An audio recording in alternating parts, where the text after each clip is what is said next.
Warning, the Savage Nation contains adult language, adult content, psychological nudity. Listener discretion is advised. Now, here he is, author of Liberalism is a Mental Disorder, Trump's War, and God, Faith, and Reason, Michael Savage. This is the Savage Nation, and the show is dedicated to Dianne Feinstein and all the other demon cats who are so obsessed with sex, especially that which occurs in high school. Seems a little weird to me, by the way, to be so obsessing on high school sex between children. But then again, you know, San Francisco, different strokes for different folks. But I was thinking about something. In San Francisco and other psychotic leftist cities, they want to ban plastic straws, but not plastic girls. Which leads me to ask, should sex dolls be made illegal? Absolutely, 100%. It's necrophilia with a doll, as far as I'm concerned. And I'm gonna be very serious about this, since sex is on everyone's mind. Did Kavanaugh do it? Didn't he do it? And all the girls who were suddenly so frum and clean are, oh my, he definitely did it. Oh, I know he did it. All of the left-wing fanatical senators who've been pushing drug, sex, and rock and roll for 40 years now are saying, oh my God, what a horrible man. He made out with a girl in high school. He should be killed for that. So I ask you the next question. Should sex dolls be made illegal? Absolutely 100% in my opinion. And I am not alone, but I'm going to make the big issue again. The fact of the matter is it's just like necrophilia, which has been outlawed in every nation on earth for good reason. Why would societies outlaw necrophilia? Think about it. Most of you don't even know what necrophilia is, especially those of you younger than 40. You never heard of the word. But it's illegal to have sex with a corpse. You say, ugh, what does it have to do with a sex doll? They're the same thing. Do you understand that? It's the same psychology as necrophilia. Now, politicians, as you know, are years behind the people. I'm bringing this subject up today. They'll get to it in 5 years or so. They're always 5 to 10 years behind. And I want to ask you again what you think about that. But before you call the program, yes, I'll do a little Kavanaugh for you. I'll throw that in. You know, let's wait till Thursday. Will she show up? Won't she show up? Will the lawyer bail? Won't she bail? Did Kavanaugh look credible yesterday or didn't? He looked like a straight guy to me.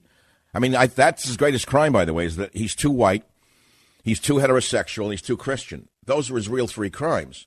Not whether he messed around with a girl in high school somewhere. He's too white, he's too heterosexual, and he's too clean. Those are 3 strikes against him for Dianne Feinstein and all of the lib politicians. He looks like a straight guy with a very, very rigid life who never would have done anything like that to me. I watched him last night. I almost felt he was near tears, incidentally. He was like almost crying. The guy was so believable. And that poor wife of his. But the worst thing that Dianne Feinstein has done is hurt their children. Wouldn't you think this is malicious of all of these leftist women who have spent their whole lives trying to lie to us about how much they cared about children, that they would do this to a man and destroy his children like this? But then again, I've come to expect nothing from them. Now, I have a man who I consult from time to time who is a palm reader named Vernon Mahabal. You've heard him on the show.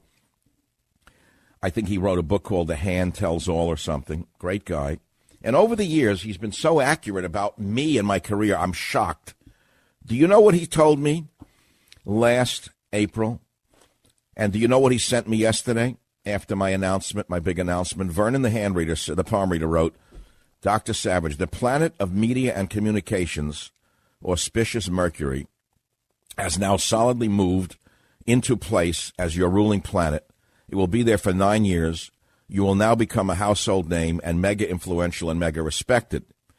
Now, what's interesting about it is that Vernon told me this would be happening last spring, but he told me there'd be some phenomenal battles I'd have to go through during the summer, right through September, which I have had to go through. The worst professional battles of my life are behind me. He warned me they were coming. The storms came.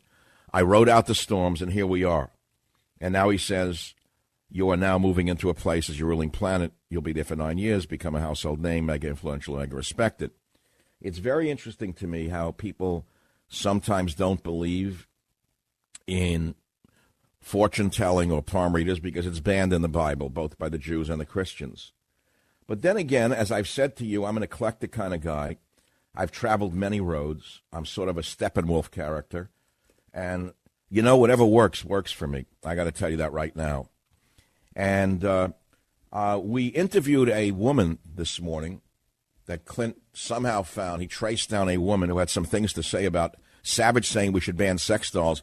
Clint, could you please play some of the tapes that you got from her? Dr. Savage, would you not rather talk about sex robots than the Supreme Court? Oh, please. It's not either or, honey. I can call her honey because she's not real, right? Dr. Savage, I'm shocked that you would ban plastic women. Is that not what makes California go round? Okay, what else did she say, Clint? That's funny. Dr. Savage, do you think Dianne Feinstein should be the Grand Marshal of the Whipping Parade this weekend? The who? The Whippy Parade? The Whoopee Parade? Look, I think enough is enough, Clint. Would you tell the woman to stop it? Does she have anything else to say before we cut her off? Dr. Savage, how dare you be so anti-plastic? Okay, is that enough? Are we through with this woman or what, Clint? Dr. Savage, oh, no. You have the sexiest voice in radio. Would you consider modeling? Oh, stop it. That's enough. No, I will never model to become a plastic doll. Absolutely not. Jim is really enjoying this today. So, look, we can get so serious that people get bored and go to sleep, and then they listen to music or something like that.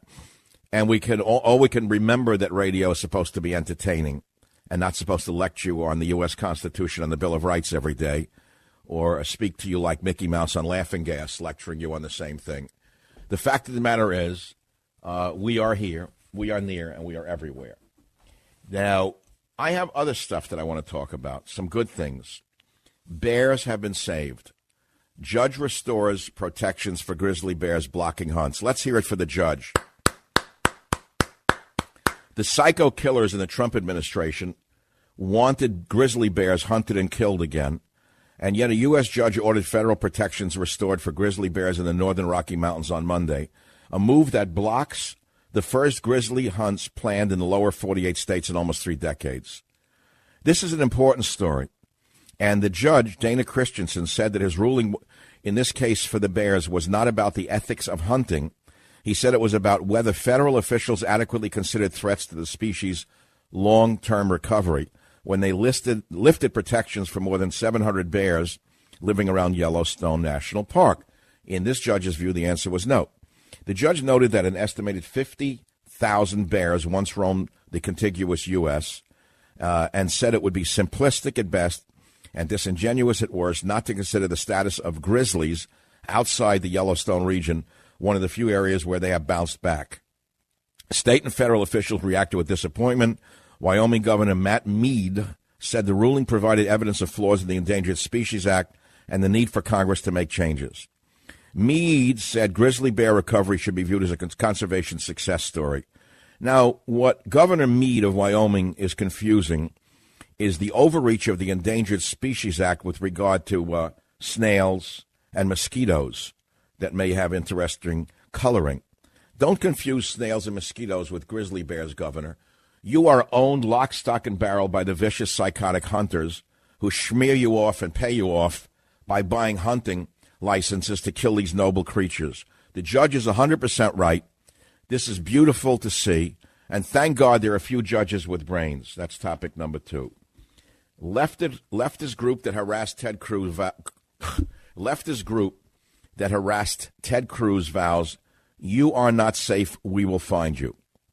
Now, this mob went into a restaurant, harassed Ted Cruz and his wife, and chased them out of a restaurant.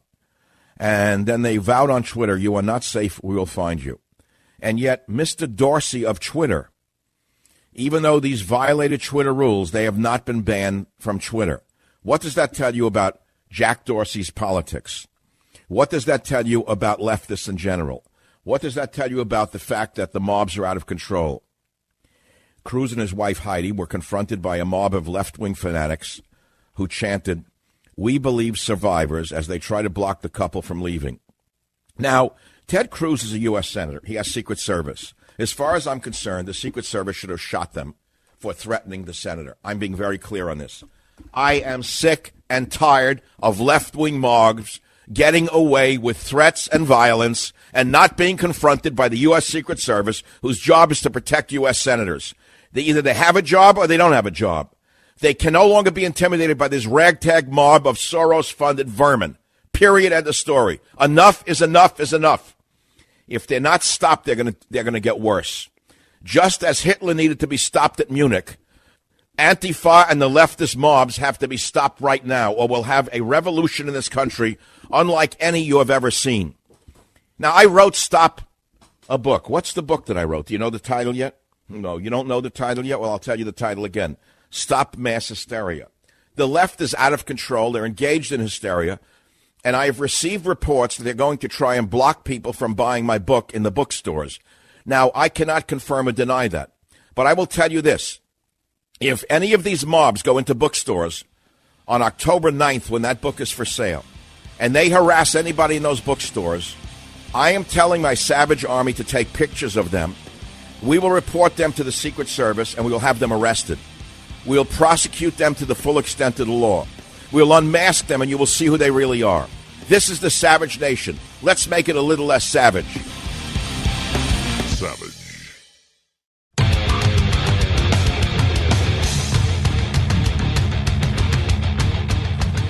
It is the Savage Nation, and the main question to me since Dianne Feinstein, who was 84 years old and obsessed with sex, that occurred in a high school situation in 30-some-odd years ago.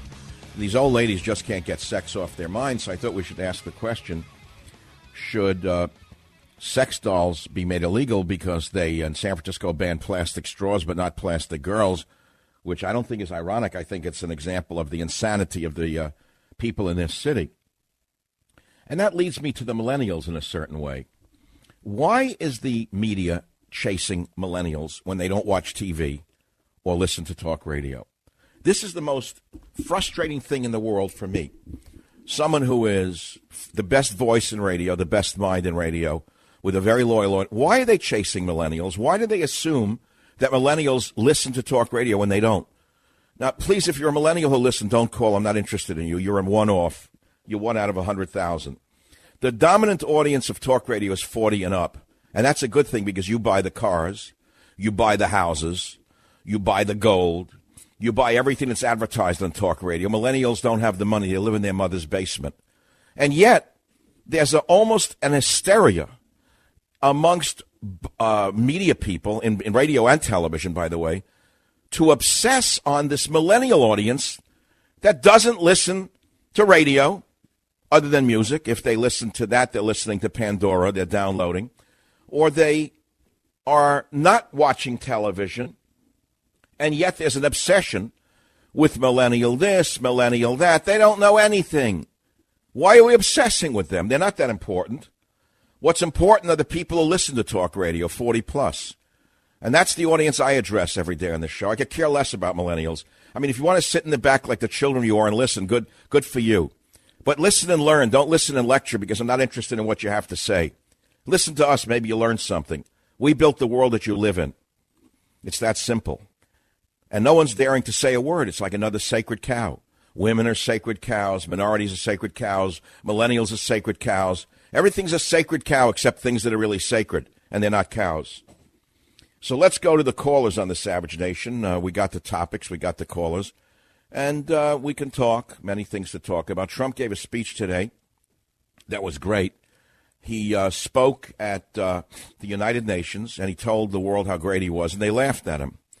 But I want to show you how wonderful he is as a leader. He actually took their laughing at him in stride and made them like him when he said, I guess that wasn't the reaction I expected. And that was cut out by the vermin in the media, who are millennials, by the way. Who do you think actually runs the media? Not those who listen to the media. You got 20-something-year-old morons who are running the media. They control the ads in the media, and yet it's not millennials who listen to these mediums, but they've taken them over. Do you understand that it's been infiltrated? Do you understand what I'm trying to say to you? I'm divulging something to you. Millennials do not watch television. Millennials do not listen to talk radio, yet millennials run the ad agencies that control the mediums I am talking about. Now you understand the rest of the story and why everything is upside down. Here's Donald Trump at the UN with the entire piece, not the part that's cut out by the millennials who edit him out for the audiences that hate Trump.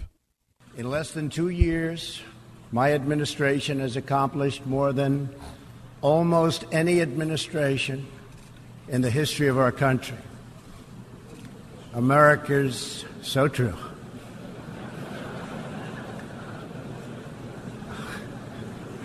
Didn't expect that reaction, but that's okay. Okay, now you hear that? He had a comeback. They started to laugh at him because they're all leftists who don't belong in the UN. They belong in prison, most of them. They're grifters. The largest percentage of diplomats are basically using diplomatic pouches for illicit purposes. I've seen their behavior in New York when I lived there. They don't even belong in the UN. I've been long opposed to the United Nations. I think it should be closed down and turned into a homeless shelter. But that's irrelevant. So here you have these new world order globalists laughing at Trump for saying the obvious, that he made America much greater in the years that he's been president. So they start to Twitter and laugh at him. And he says, that's not the reaction I expected. And then they laugh even more because they like him. He won them over. But you're not going to hear the tail end of that because the millennials cut the tail end out of that. Do you understand that? The millennial leftists who run the media? Well, I want you to give you the whole picture here. 855-407-282. Millennials ban plastic straws in Boulder, Colorado, San Francisco, and New York, but not plastic girls. Should sex dolls be made illegal? Or on the other hand, maybe they should be made into U.S. senators. They couldn't do worse than the ones we have. Savage.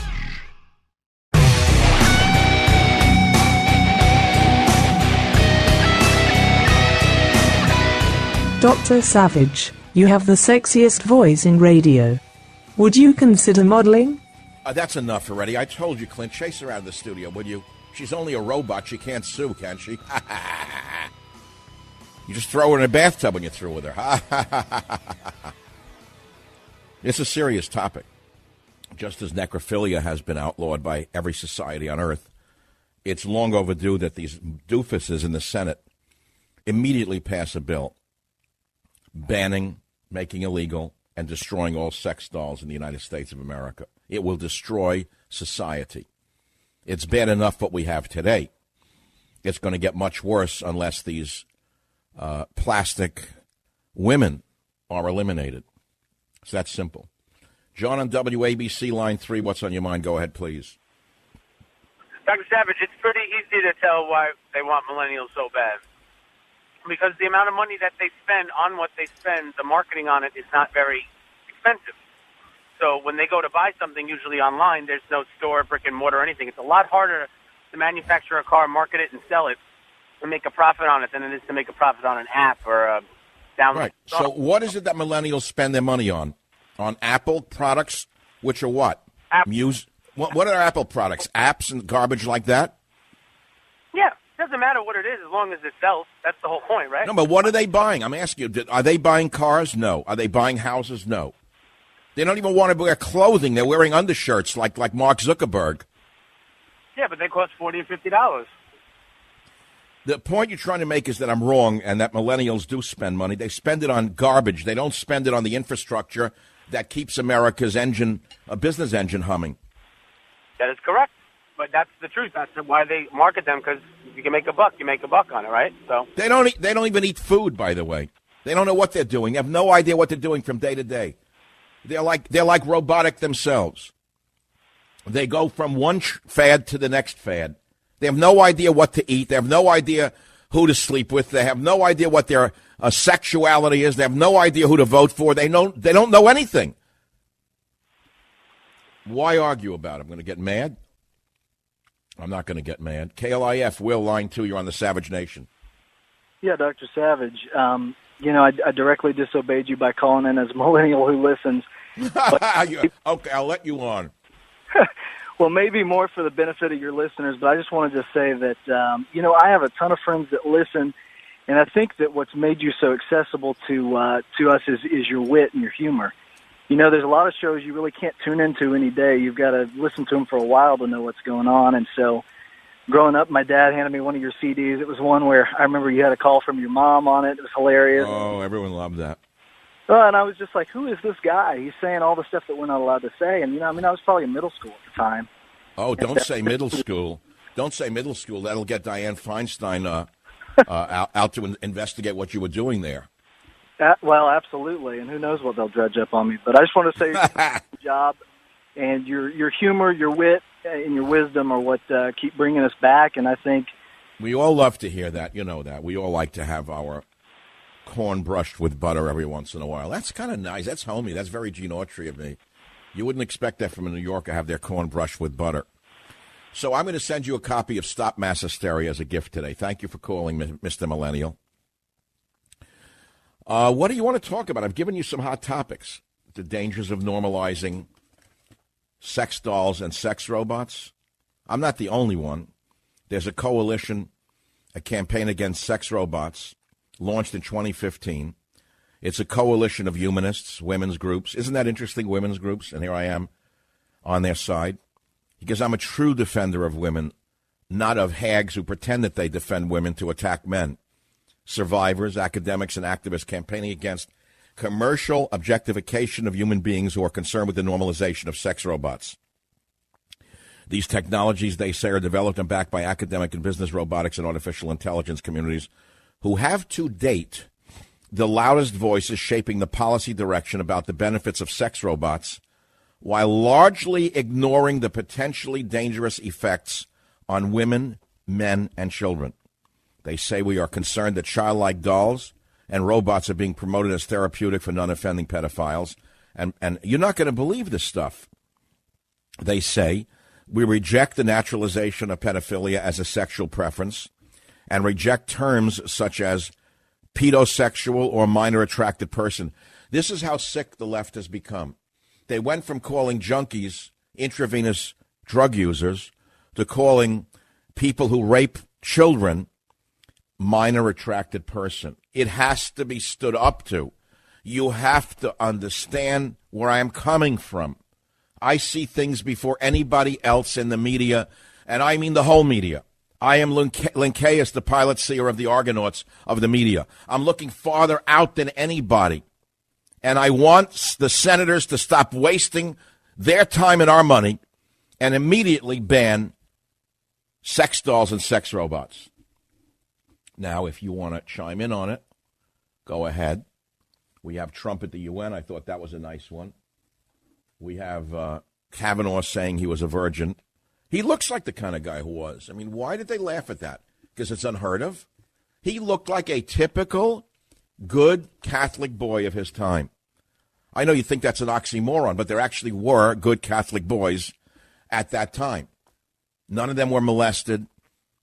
They were not deviants. They were straight guys. All of them were. They were the kind of guys that I had nothing to do with. We looked down upon them. They were squares. But they were the good people. We were the ones who walked on the wild side. They weren't. This guy looks like what he says he is. He's perfect for the Supreme Court. I'm not. I would never make it through a hearing. Why would I want to be on the Supreme Court to sit in a black robe all day long with a gavel? Who would want that job to be given? I don't even understand why anybody wants that job. How do you even take a job being a judge? What hubris it takes to be a judge. But nevertheless, we have a Supreme Court, which, by the way, is so overpowered, it's beyond belief. Whoever made them the be-all and end-all of human existence? These individuals are going to determine the outcome of our nation? That's a whole topic for another day. But the fact of the matter is, I'm searching for a paper I have on this that someone sent me yesterday. I lost it already. On SCOTUS. And my consultant said that SCOTUS was 229 years old yesterday, September 24th, 1789. She didn't get this because I don't wear the Constitution on my sleeve. In 1789, George Washington signed into law the Judiciary Act of 1789, which established the federal court system, including the Supreme Court of the United States. Now, you don't know that the number of justices has changed over time. Congress increased the number of Supremes to 7. It was originally 4. They increased it to 7 in 1807. They increased it to 9 judges in 1837. They increased it to 10 judges in 1863. And then listen to this to show you how malleable or plastic the number of people on the Supreme Court really is. Then, in order to prevent President Andrew Johnson, who was soon to be impeached, from naming any new Supreme Court justices, Congress passed the Judicial Circuits Act of 1866, and that act reduced the number from 10 to 7. The decrease was to take effect as the seats became vacant. That's something that Dianne Feinstein would like to do right now, which is reduce the number of seats to prevent Trump from appointing anyone. You get it? So if you think this is something new in American society, you're mistaken. The viciousness may be different, but the message is the same. It's all about power. Now, only 2 seats were freed up by 1869, so there were 8 justices. Congress added back 1 Supreme and decided there should be 9 justices. So the Judiciary Act of 1869 officially set the number that we have now of 9, and it has not budged since. That leads me to the next question of the day, and it's not a facetious question, which is, should the number of Supreme Court justices immediately be increased? I think it should. Why 9?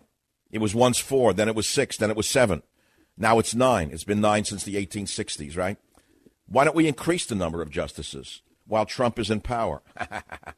Wouldn't that be fun? I also think there should be age limits on Supreme Court justices. There is no question in my mind there should be age limits on people in Congress and age limits on people on the Supreme Court. There is no question in my mind that Dianne Feinstein should have been aged out a long time ago. Forget her leftist psychotic politics.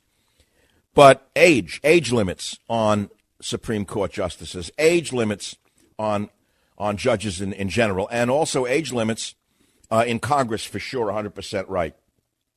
This is the Savage Nation trying to wake you up a little bit with some fun stuff, some serious stuff, some left stuff that's wrong, some right stuff that's right on the Savage Nation. If you care to join the... By the way, here's a side note.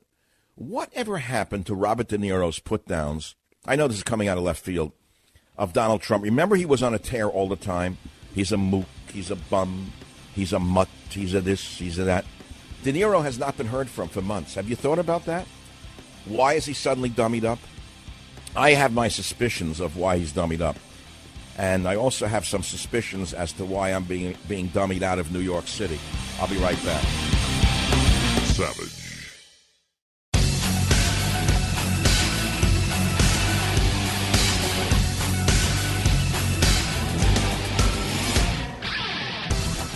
Dr. Savage, do you think Dianne Feinstein should be the Grand Marshal of the whipping parade this weekend? Oh, come on. Would you tell her to go home already? I know you're afraid of being sued, but dummies don't sue. Are there any dummy lawyers? Have the plastics yet invented a lawyer who can bring down men for looking at them the wrong way? Now, let's get serious for a minute. Have you heard of ransomware? It's malicious software which locks your computer and demands ransom money to restore access. I've had it happen to me. Cyber criminals will demand payment within a certain time or risk losing access to your data forever. But getting your data back is not guaranteed. The average ransomware demand in 2017 was over $500. What can you do? Well, listen to me carefully. Do not automatically open email attachments from unknown sources. That's the big one. And most importantly, use up-to-date computer security software. There are so many threats in today's connected world, and it just takes one weak link for criminals to get into your computer. Good thing new LifeLock identity theft protection adds the power of Norton Security to help protect against threats to your identity and your devices that you can't easily see or fix on your own. We all know that no one can stop every cyber threat or prevent all identity theft or monitor transactions in all businesses. That we know. But new LifeLock with Norton Security can see threats you might miss on your own. So please go to LifeLock.com or call 1-800-LifeLock. But you must use promo code SAVAGE to get that extra 10% off your first year and a $25 Amazon gift card with annual enrollment. You heard me right. That's 1-800-LifeLock, promo code SAVAGE. Again, promo code SAVAGE. You'll get all those things, those good things. What would you want to talk about now on the show? I've given you an awful lot now. At the end of the last segment, look at the things I've covered already. Grizzly bears being protected against the killers in the Trump administration. That's a big thing. No, Trump's wrong on this. It's that simple. No one's perfect. I don't care who the president is. He's right on about. What did I tell you when I pushed him toward the end? What did I say to you? If we got 50%, then 40%, then I said 30% of what we want, we'd be lucky, right? I never expected 100. So we're batting about a 30, 35, which is great. With her, it would be 135% the other way. So I'm very happy that Trump is president. But that doesn't mean he's right about everything. The budget's out of control. The spending is out of control. So don't tell me everything is perfect here. But when it comes to protecting animals, he's 100% wrong. Now, I happen to know he was opposed, for example, on the elephant thing, to killing the elephants. He was outraged by it. But he's got an Interior Secretary, Zinke, who is a maniac hunter, who is tied right into the hunting lobby and just likes to kill living things. It's that simple. Now, I know I'm not supposed to say it because you want 100% loyalty to everyone in the administration, which is ludicrous. How can you be loyal to everyone in an administration when you didn't even vote for them? When Trump ran, did he say he was going to have a guy run the Interior Department who would kill wolves and bears? No, I didn't hear that as part of the campaign. So, put your thinking cap on. Cruz being attacked by Antifa, which is a domestic terrorist organization, which should immediately be investigated and closed down by DHS. They should all be arrested and their funder put in jail. Absolutely. That's not freedom of speech. They have crossed the line. They crossed it many times. I do not understand why Trump does not unleash the FBI and the DHS, not on Kavanaugh, but on Antifa. That's what Feinstein ought to be worried about. Feinstein ought to be worried about Antifa attacking senators in restaurants because what goes around comes around. And if she's not interested in defending Senator Cruz right now, she ought to be, because tomorrow it could be her, God forbid. The climate could change in a second here. And if you think these leftist radicals are only after Cruz, you're mistaken. They're after the entire power structure. But these senators are so drunk on their power and so stupid and basically so senile, they don't even see the big picture, in plain English. There you go. How's that? Now you know why. Now you know why. So there's a half comedian named Jimmy Kimmel, who I affectionately call Jimmy Schimmel. Jonas Schimmel is a knish maker in New York, so I named Jimmy Schlimmel. He actually suggested cutting off Brett Kavanaugh's penis if he's confirmed. If you think this is humorous, and if you think Jimmy Kimmel is not the lowest form of humanity and a waste of DNA, Jimmy Kimmel is a waste of DNA in a human form. Listen to what he says in 3. Listen. But I think there's a compromise here, and hear me out on this. So, Kavanaugh gets confirmed to the Supreme Court. Okay. Well, in return, we get to cut that pesky penis of his off in front of everyone. No? That's not good? No. I thought I had a solution there for a minute. I know. Why is this man even on television? He's not funny. It's canned laughter. It's psychotic. It's sick. It's sort of icky to say cut a man's penis off on television. Who is his boss? Which degenerate runs this guy Schlimmel, who would say cut off Kavanaugh's penis and get away with it? Tell me. What if I said that about a leftist on this show? You know how long I'd be on the radio? Not another second. With the time delay, they'd cut me off and throw me off the air. So never mind a double standard, it's a psychotic standard. Who runs Jimmy Schimmel? Who owns Jimmy Schimmel's network? What advertisers advertise on Jimmy Schimmel's show? Why do you buy anything Jimmy Schimmel shills? Why do you buy anything at Jimmy Schimmel shills? Why do you buy anything at Jimmy Schimmel shills? Why don't you stop buying anything at Jimmy Schimmel shills? Okay? Stop buying what Jimmy Schimmel shills. Savage. Warning, the Savage Nation contains adult language, adult content, psychological nudity. Listener discretion is advised. Now, here he is, author of Liberalism is a Mental Disorder, Trump's War, and God, Faith, and Reason, Michael Savage. Oh, are we here? There you go. We're on the Savage Nation. No music, no clever opening, just me, cold, out of the box.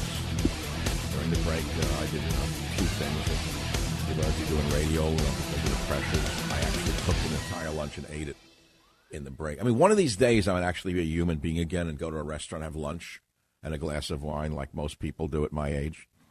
But no, I had to cook the meal, eat the meal, gag on the meal. Welcome back. Thank you very much. It's worth it to me. I live for radio. Love it.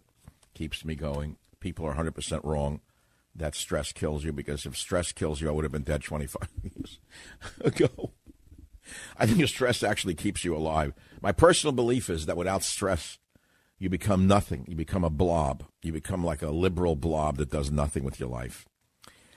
So, yesterday was a big announcement on the Savage Nation, the 1-hour radio show coming up in January. Sure. Yeah, sure.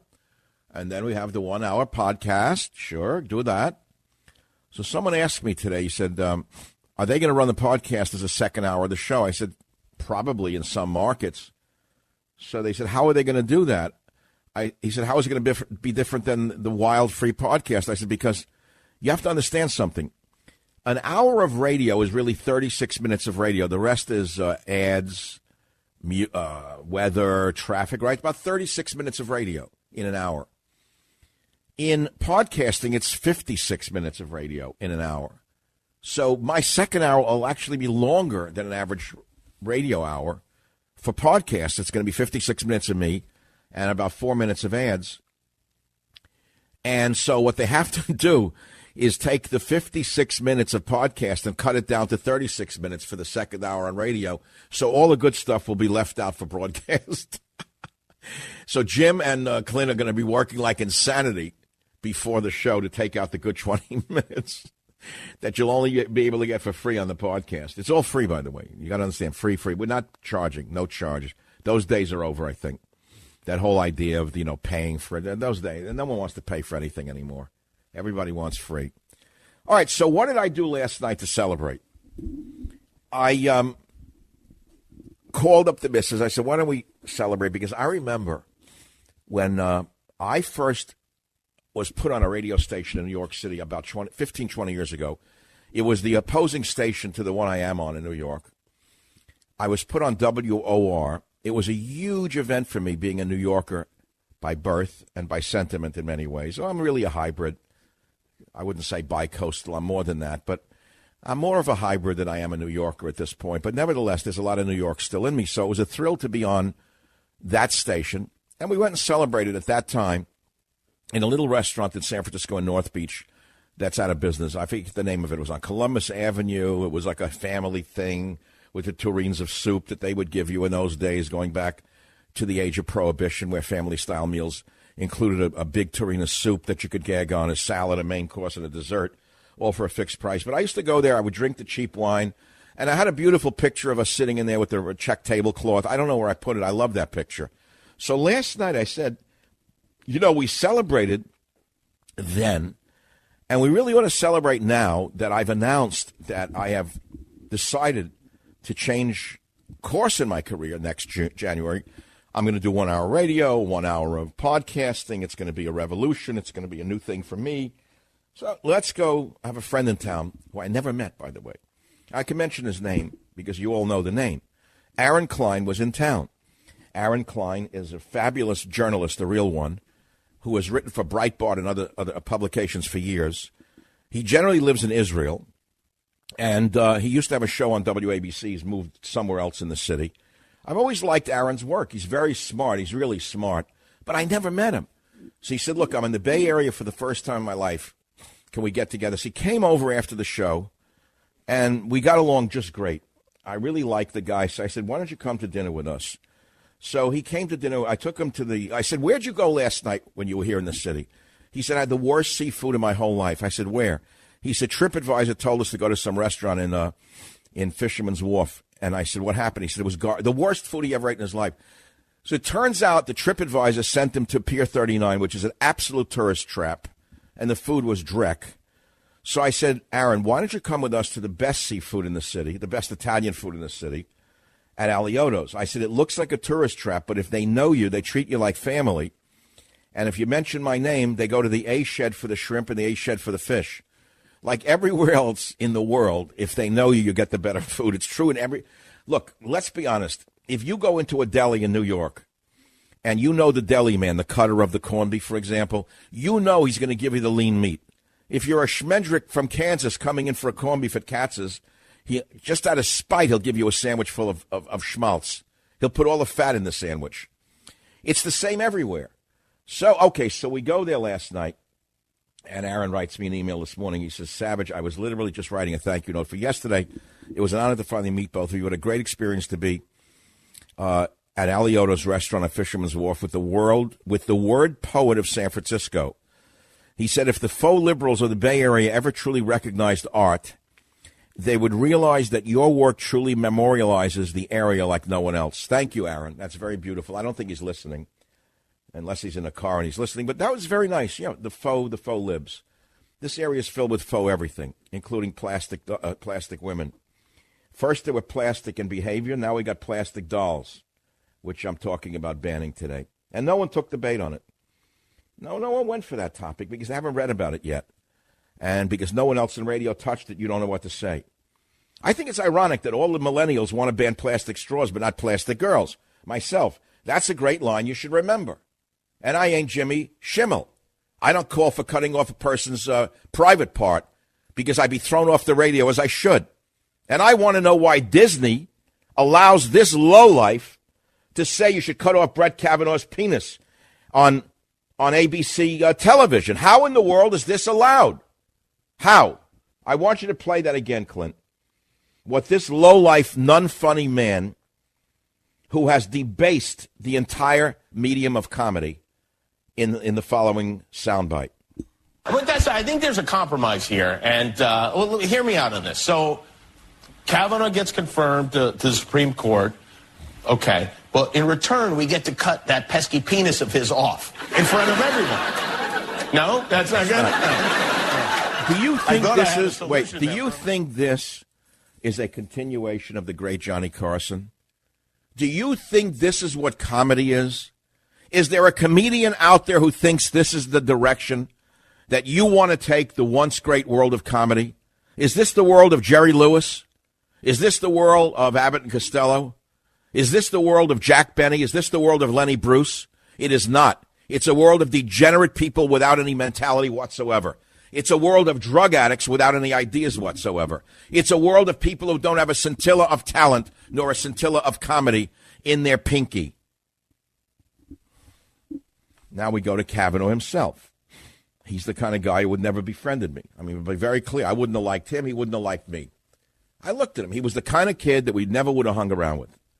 I tended to be with guys who thought they were wise guys. You know, in my world, I don't mean like gangster wise guys, but everyone had a wise remark. Everyone thought they were wild. We went to crazy places, did some crazy things. But Kavanaugh was a straight guy, the kind of kid who was, he was like bleached white. He was like a bleached white guy. He was so clean. This guy bathed so many times a day with ivory soap that he became whiter. He was pure. This guy is 99.44% pure. And that's a beautiful thing. That's nothing to mock. So I believe him. Listen to him in clip now 6, Clint. Play 6, where he says he was never at that party. I was never at any such party. The other people who are alleged to be present have said they do not remember any such party.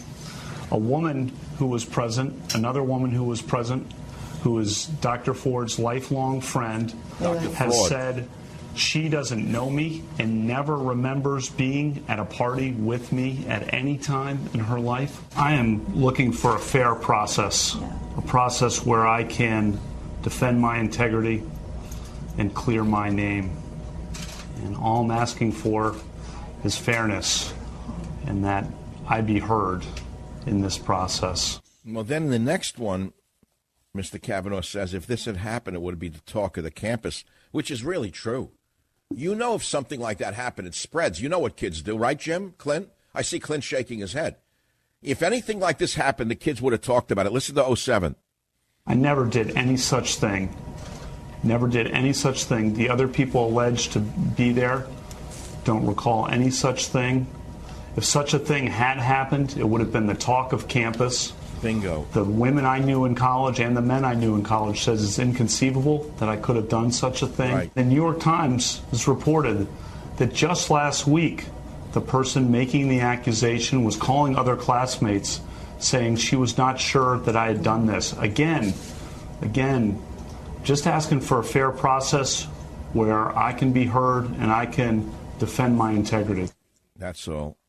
Now, I think that the accuser, there's a high likelihood she won't show up. We don't know.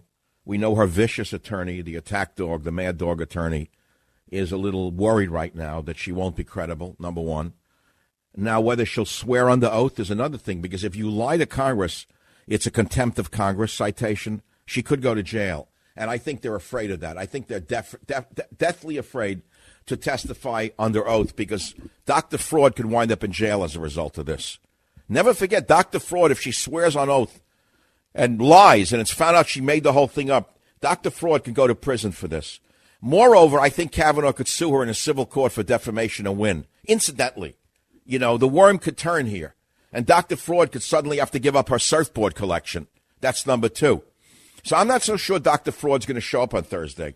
And if she does, it's going to be a nightmare. And I want to know why they're going to let in the pink hats to scream in the background. I want them banned. I want them blocked. I want keep the rabble out of that hearing. It's a disgrace to let this country melt down like this out of fear of these nobodies. Who are they? What do we have a police force for? What do we have Secret Service for? What do we have U.S. Capitol Police Force but to maintain law and order? I say keep the pink hats out of there. They don't belong there. Put them in the gutter where they belong with their signs. Let them go march outside the Supreme Court where they belong. Nothing wrong with that. But yelling and screaming and causing a ruckus just because they're on television? No. Not in my book. Not in my country. Sorry. No, I don't like it. I don't want it. I don't want to see this anymore. The country's getting out of control because we're not cracking down enough on these out-of-control nightmares. These left-wingers are out of control. They've empowered themselves because no one slapped them down, and they can be slapped in jail. Let me tell you that right now. You block Cruiser from a restaurant, you're actually committing battery on him and his wife. Jail. Jail. Secret Service should have called the cops and had them domestically arrested for what they did to Ted Cruz last night. Antifa. Now, what do you think they're going to do next if they're not stopped? Who was the next one to be targeted by these scum, these low-life filth, these garbage left-wing communists? Who's going to stop them? They need to be stopped, just as Hitler should have been stopped at Munich, and there wouldn't have been a Holocaust or World War II. Antifa needs to be stopped right now, or there's going to be a civil war in this country. What are you going to do if you go into a bookstore to buy Stop Mass Hysteria, and someone grabs the book out of your hand and throws it on the floor? What are you going to do if they go in and take a stack of my books and throw them all over the bookstore? What do you think? I'm going to sit here and take it? I will demand action, and I will get the action. But I'm going to tell you right now, I'm demanding action right now. I want the Savage Army activated. I want the Savage Army of volunteers ready, able, and willing to go into bookstores and to protect the placement of my book in the stores. I'm asking for no physical confrontation. I'm asking for you to take pictures of those who might violate my civil rights, violate the rights of you to access any literature that you wish to buy, and take their picture. It's that simple. But we'll talk more about it as we get closer to October 9th. All I can say is beware the Ides of October. Things are getting crazier by the day. I'll be right back. Savage.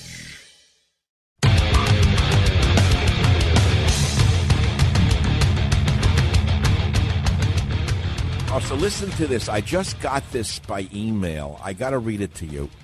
Democrats shouting during the Judicial Committee's hearing of Supreme Court nominee Brett Kavanaugh, the blatant flaunting of committee rules, and the introduction of last-minute uncorroborated accusations are all strategies meant to mislead the public. The shameful hysteria by Democratic politicians and special interest groups against the Supreme Court nominee is part of the left's unhinged response to President Trump and the people's mandate for change. Rumors, leaks, fake news, and lies are being used to influence public opinion, undermine American values, and impose leftist principles. This collective derangement has a name, mass hysteria, a tool used by sinister forces, often politicians with ulterior motives, throughout American history to manipulate and control the masses. In his new book, Stop Mass Hysteria, #1 New York Times bestselling author Michael Savage shines light into the true nature and causes of mass hysteria. Through a careful analysis into the history of mass hysteria and our nation's turbulent past, you will be able to better understand the motivations behind today's dangerous unrest and what is needed to stop our nation from being destroyed. And then it says, order your copy today, available in hardcover, large print, ebook, and audio formats. And there's a nice picture of me in a purple shirt and a gray hat. Michael Savage. It's my best book. It is absolutely my best book. It's a hybrid between politics and history. America's Insanity, from the Salem witch trials to the Trump witch hunt. And what they did to Trump was only a warm-up for what they're doing to Kavanaugh. And what they're doing to Kavanaugh is only a warm-up for what they really want to do to Trump. You know, Kavanaugh is sort of the pinata for Trump right now that I think about it. Kavanaugh is the Trump pinata. What they're doing to Kavanaugh is what the vicious scum of the left would like to be doing to the president. And there's only one way to fight this battle, which is attacking them and exposing them and digging up all the skeletons in their closets. And I know why the Republicans don't do it. They're incapable of it. It's not that they're nice guys. If they were to spend a little time hiring investigators to investigate the backgrounds of the loudest voices against Kavanaugh, I think the American public would come to understand exactly what the tactic is, which is they're using, which is a good defense. A good defense is an offense. They're attacking Kavanaugh to keep us off their tracks. Just look into their backgrounds. You'll find stuff you won't believe. Savage.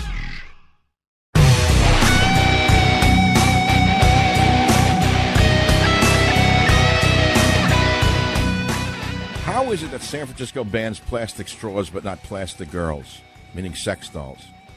Should sex dolls be made illegal? It is equal to necrophilia. Now, you know, sometimes I joke, but I'm not joking. I'm deadly serious. Politicians are stupid. They're very clever. They're vicious. They're cunning, but they're stupid. Politicians are usually years behind the people. And I am telling you that we should be obsessed with banning these sex dolls, these sex robots, before they get out of control and they destroy the human race entirely. There'll be no reproduction. There'll be no children. What kind of world is this becoming? You mean anything goes except traditional values? Those are the only things that can be mocked by the low-life people with the brains of a Knish? Ellen on WABC in New York, the heart of the monster. What's on your mind, Ellen? You mentioned about if there are any comedians that find this funny. I'm a stand-up comic in New York. I have been for over a decade and a half. And it's very sad to see the late-night landscape become what it's become. Right. It's not Johnny Carson. How does a guy like Schimmel, who, by the way, was never a really funny guy, how does this guy say we should cut off Brett Kavanaugh's penis, and Disney thinks that's funny for airtime? How do they do that? It's just evolved, Dr. Savage. The days of Johnny Carson are done, and as we all get older, this is what the millennials and everyone born after that is going to get used to, and they're going to think. But why do they find that funny? I guess we should. He says we should cut off Brett Kavanaugh's penis on national television, and Disney doesn't throw him off the air. It's become incredibly crude, and I believe that the cruder that you can get, especially when it comes to, conservatives, the right, for lack of a better word, the more. So, Ellen, how do you, as a stand-up comedian, which has to be the toughest act in the world to do in front of people day in and day out, make a living, how do you do it if you don't want to go down to that gutter level? Because I believe that when people come out to see stand-up comedy, they're not looking for political commentary. And so my job is to entertain and to make you forget about what's going on. Mm-hmm. That's my viewpoint. So I talk about being married and my family and just social media and just sort of everyday things. So, Ellen, what's your stage name? My name is Ellen Karas. Karas? Karis. I'm Greek. Yeah, the first thing from New York, you asked the last name to see the ethnicity. That's a joke for you, right? Exactly. People make believe it's a benign question. How do you spell that name? It's always like really a subtle question about what your ethnic background is. Of course. Well, I look Greek too, so. You do? What are you, like Melina Mercury kind of look with the big eyebrows? No, I look more. I've got the whole olive thing. The olive, I like that. I have black hair. But with pimentos or no pimentos? No, Kalamata olives. With pits or without pits? Okay, we'll stop with the olive stuff. So, who writes your material, Ellen? I do. And how do you write your material? Where do you get your ideas from? When I react to something. Usually when I do something, and then I'm like, hey, wait a minute. That's one of the first things I do. And then sometimes it comes from a conversation. I'm having a conversation, something right comes out, and I'm like, oh. Life does present comic opportunity. Absolutely. And I find the same thing, which is that, and here's the problem with most people in talk radio, myself included, we're too isolated. And you absolutely have to get out and talk to the gardener, the bus boy, the waiter, the taxi driver, the Uber driver, the deli counter person, the bus driver. Am I right? Absolutely. I mean, you haven't. It's called an audience. They're all different people out there. And most people are hardworking people. And if they've come to whether it's a fundraiser, a club, or whatever, they're coming to be entertained, and they have ordinary sort of life. But how do you get booked by not attacking conservatives, right? By not telling anti-Trump jokes? Do they even want to book you? It's very interesting. I do a lot of fundraisers. I mean, the club scene is, it's not the 80s. So I don't really pursue it that much anymore. And also they want a TV name. But when I do fundraisers, I'm going to tell you something right now. I would say almost all of the time they say to me, keep it clean. So what do you do, like old age homes in Boca? No, come on. I mean, what do you do, like where my mother, God rest her soul, they would have them come in and the people would sit there staring. They didn't even know who was up there? No. That's the next step, though. That's the next step on the long fall down, right? That's the promotion. Actually, I do a lot of Greek churches and Hellenic organizations, but I do mainstream act. Schools do fundraising. Oh, that's beautiful. So, in other words, you can do funny stuff for families, and the audience enjoys it. They go home feeling good. They don't go home feeling dirty like they do from Jonas Schimmel. Now, tell me about Jimmy Kimmel's background. Was he really known as a funny guy before they took him out of the trash heap of history, of comedic history, and made him into something? Who was this guy? Well, he was on a show that I didn't watch years ago, The Man Show, with Adam Carolla, who has also sort of gotten very political on the other end of the spectrum.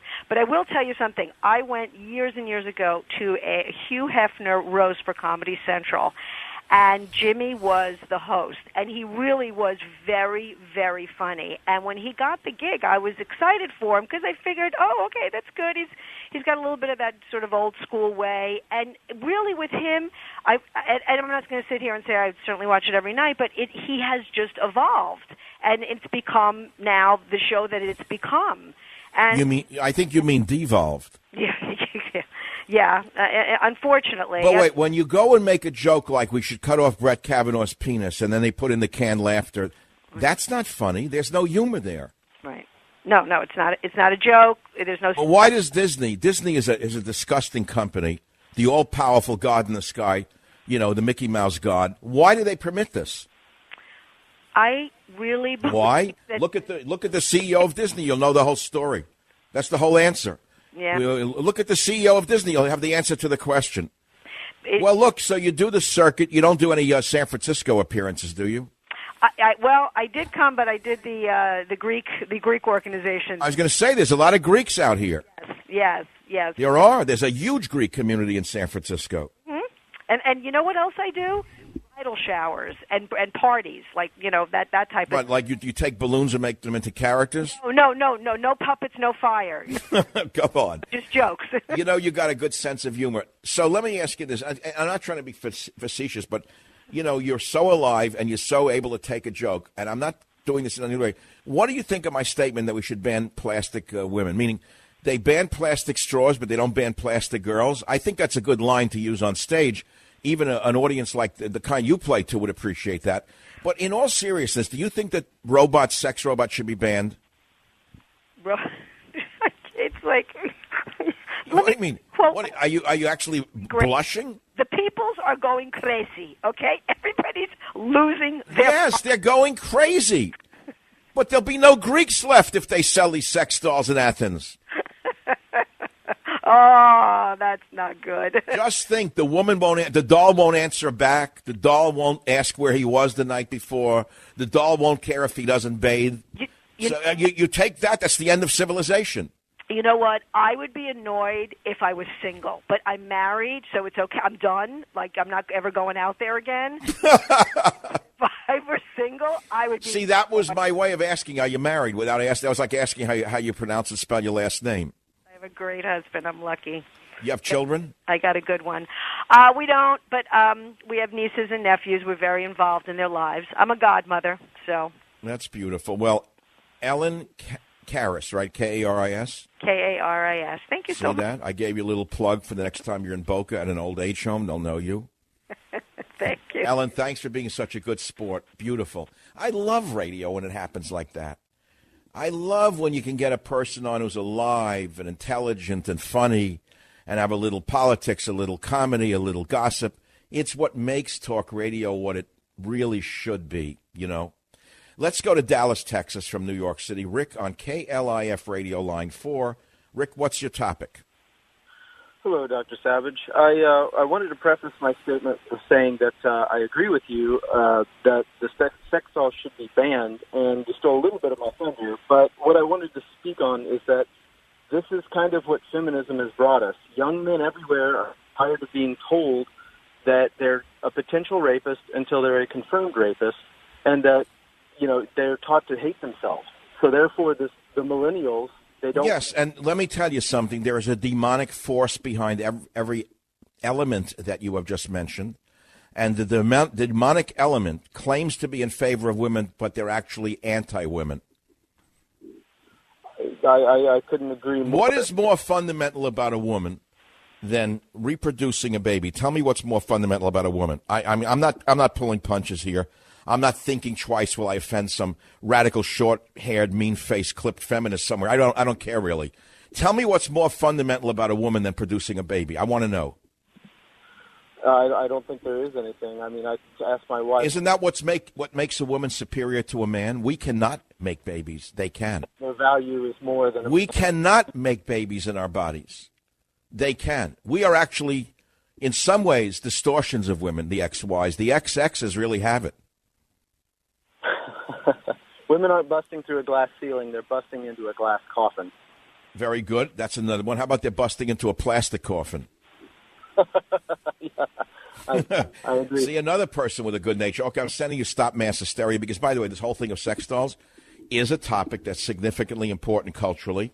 And when I talk about mass hysteria, insanity from Salem witch to Trump witch hunt, I have a whole section on some of these cultural phenomena, such as sex dolls and how they fit into the history of the destruction of humanity. Don't think this is a joke. And what is now a small thing, if it does not stop, will become a large thing. And once it becomes that avalanche, it's the end of the human species as we know it. I know that every traditional person listening to this program right now, whatever their skin color or their ethnic background, I know they agree with me. I don't need to take a poll. And I know that it's a very small driver that is pushing the plastic dolls upon society. It's largely a product of the pornography industry. The same demonic gangsters who pushed porno into every household are pushing plastic dolls in now. It's part and parcel of the same demonic industry. That's my opinion. Combined with, again combined with radical leftism, again using radical feminists as shock troops to make us think that it's just freedom of choice. It is not freedom of choice. It's the end of choice. Savage.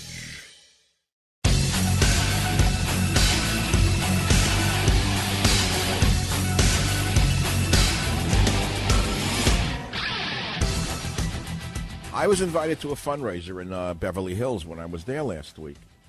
For a guy, you know, it's a good cause. I didn't go. Why? The lead guy at the private event in a big mansion was none other than Jonas Schimmel's grandson, Jimmy Schimmel. I'd rather go have a knish in Jonas Schimmel's than listen to that filth mouth. Should sex dolls be made illegal? CampaignAgainstSexRobots.org, coalition of humanists, parents, women's groups, survivors, academics, and activists campaigning against this pornography. This is necrophilia as far as I'm concerned. This is technological necrophilia. Make a note of it. It's a great phrase I just made up. It's techno-necrophilia. It's techno-necro. WABC Chris, line 4. You're a psychologist. Tell us about sex dolls from your point of view. As a child and adolescent psychologist in family therapy and someone who's certified to treat sex offenders, and I have been working with adolescents, youth, over the last 18 years who have sexual abuse in their background, there's one completely crystal clear aspect of all of them is a complete lack of empathy, accountability, and communication skills. With a sex robot, what ends up happening is you have absolutely no ability to develop a relationship, and that for all of humankind, and when men and women were getting together and marriage and families, there was always a relationship aspect. And in this day and age, over the last 20 years, the internet age, where pornography is, jammed down kids' throats, and they grow up in the internet age where they put on headphones and communicate with each other, and they learn about sex through pornography, there's a complete void and an inability, especially in teenage males, to have a relationship, to know how to have a relationship. And the biggest damage that I can see is that a lot of younger people especially will grow up thinking that women are objects, and that the more we normalize this and the more that we say you don't have to develop an ability to communicate with someone or show empathy or understand consent. Well, look, you're making great points, but here, Doctor, listen. Why isn't the radical left feminist movement going and breaking down the doors of these sex doll emporiums and smashing the dolls? If they don't want women to be objectified, how much worse does it get than this? Well, to me, there's two things on that. One is obviously there's some type of financial gain to be made. And the second thing is that they have to promote an agenda of progressive liberalism. That's right, because feminists, basically, the radical feminists are all socialists. Socialists all are out to destroy the traditional family, which they consider a bourgeois institution. They want man and woman decoupled. They do not want children reproduced in the normal manner. They want them made in factories. They want the brave new world that Huxley warned us about. And sex dolls are the most dangerous appearance in my lifetime. And I think that the government, made up of old men who don't know what's going on, need to step in quickly. Boy, you have some field. I got to tell you, you must live through a rough day there with the people you have to treat. I love doing what I do. I obviously, I say to my fiance, who works in the health industry, thank God you know how to take somebody's blood, because if I did, we'd all be dead. And she looks at me and says, yeah, thank God you can work with people that you work with.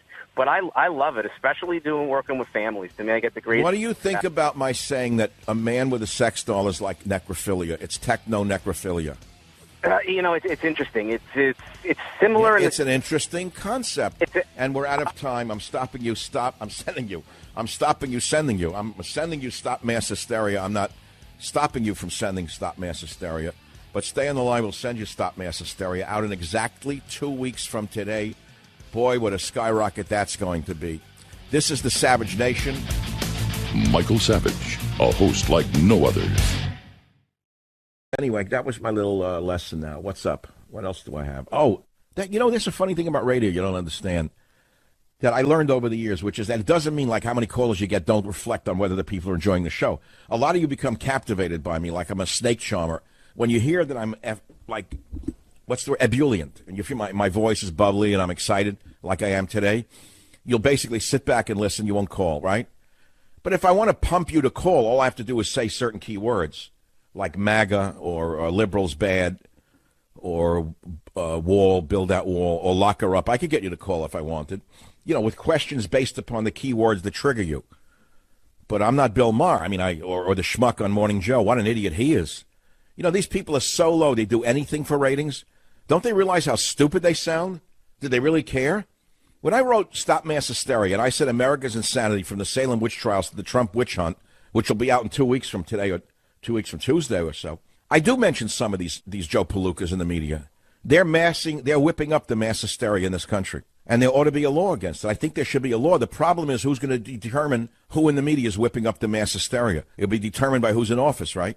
Yeah, well, that's the problem. That's why we have no censorship. That's why the genius founding fathers gave us the First Amendment, to make sure that there was no censorship. So the problem is when you give people like Zuckerberg more power than they're entitled to, and they become a public utility, but they're not regulated as such, they then become censors worse than a government would be able to become. There's no FCC controlling them. It should be. See, if you're not going to make them a government entity, a public utility, there'd be something equivalent of the Federal Communications Commission, Social Communications Commission, SCC. Okay, I want to be the head of the SCC. And I want to tell Zuckerberg and the others what they can and cannot do to censor conservatives. I think there should be a Social Communications Commission. I'm not going to ask you should there be. There should be. I read that there's a misery index, and people are more miserable than ever today, which I found to be interesting in a strange way. People are more miserable today than ever in history. Well, I can't say in history. I would say that during the Holocaust or the plague, people might have been more miserable. But someone did a thing on misery. They do a misery index. It's an interesting topic, right? Turns out that the United States, we, are more miserable than anyone on earth except Greeks. Now, I understand why Greeks are miserable. Greeks are most miserable people on the planet. And that's because ever since Plato came along and introduced logic, they've been miserable because they had to live with logic and reason. Look what it's done to them. They're now the most miserable people on the planet.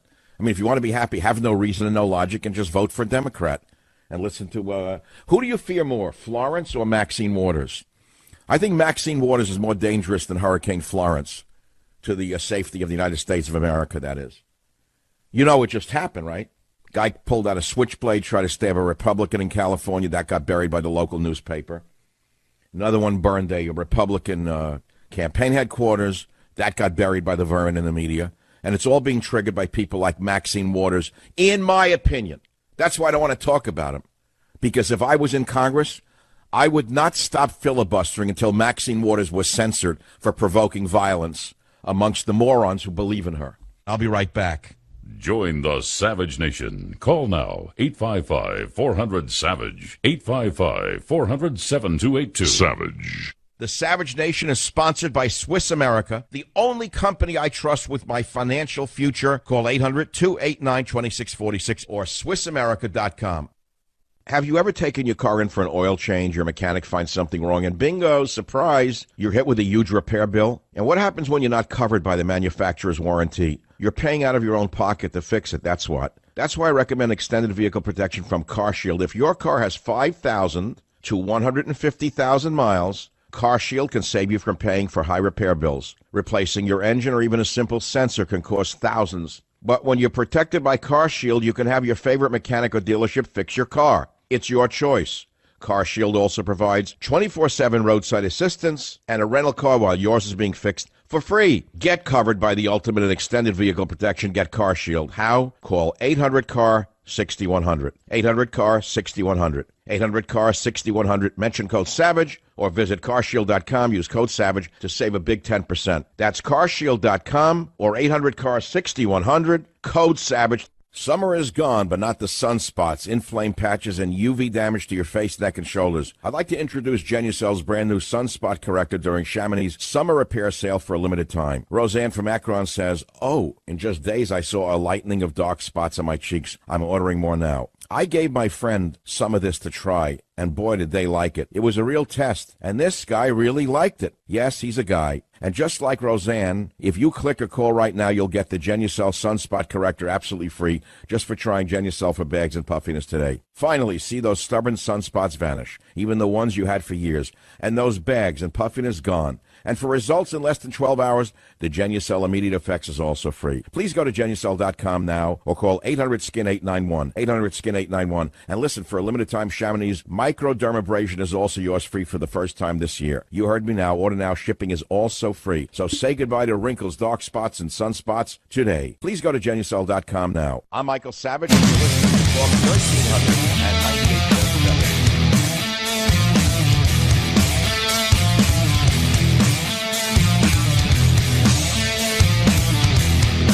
We're talking about, we started with Mark Wahlberg's zealous physical regimen, getting up to 30, all that.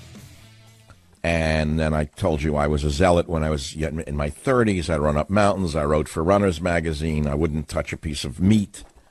And things changed as I went into radio. I needed the energy to do a daily show. It's much different than almost any other form of entertainment or activity because your mind has to be sharp for hours a day. You can't miss a word.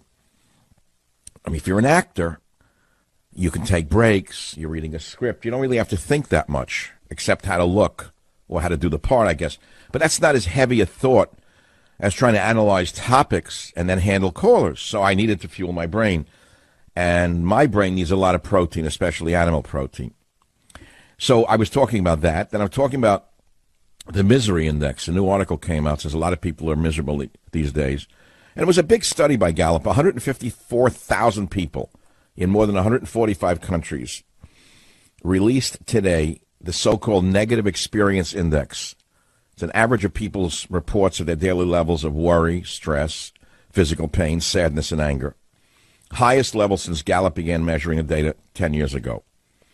And the U.S. is really high up there, higher than the average around the world, because we work harder than anywhere else, except for Greece, which is higher. The Greeks also, they were stressed a lot more. Very, very high. And I jokingly said, because the Greeks have been nervous and stressed since Aristotle, who gave them a logic. And since they've been logical, they've been miserable. If you're not logical and you're stupid, you don't worry too much. Your stress is low. You're probably in low physical pain if you're a dummy. You're not sad or angry if you're a dumbbell. So I was asking myself, you, the people, what do you think is missing? Worry, stress, physical pain, sadness, anger. Why is it so high in America? Well, they came up with a reason. And the reason is political anxieties, money and work are big stressors in America's lives. People worry about the political climate of the country. They worry about work. And 59% believe that this is the lowest point in our nation's history that they can remember, which is absolutely crazy. This is because of the psychopaths in the media, like those who run CNN and MSNBC, who continually foment hatred and discontent in the country, while we have the most booming economy in modern memory. We're at peace, not at war. There are no riots other than those caused by Maxine Waters and those kind of incendiary individuals who thrive on hatred and demagoguery. Country's at peace. Economy is booming. Everyone who wants to work is working. There's no hunger. And yet people are miserable because idiots in the media keep fomenting their discontent, which is a very dangerous thing for society. And as you know, yesterday, a man tried to stab a Republican in the Bay Area of San Francisco, but his switchblade didn't work. And then a Republican headquarters was burned somewhere, I think, in Oregon, again by a left-winger, again promoted by MSNBC, CNN, Maxine Waters, who every day tell them if you see a Republican out there, go up to them and confront them, basically. So we do have reasons for these things. There are triggers. There are triggers for it. And when you yell fire in a crowded theater, as Maxine Waters does, there are punishments for yelling fire in a crowded theater. Now, either she's crazy or she's crazy, one or the other. I don't know who she thinks she's talking to with this kind of rhetoric, but she's got to be stopped by the U.S. Congress. She's violating that first clause of the First Amendment, in my estimation, by yelling fire in a crowded theater. She's actually inciting people to go out and hurt others. And I'll let Maxine Waters speak for herself and the kind of violence it is producing in this country, and how the newspapers and the TV stations are complicit in this violence against Republicans and conservatives and Trump supporters. What they have not yet seen is the counter-reaction, which will not be pretty at all. But that's a topic for another day. I don't want to get into it. I'm not a congressman.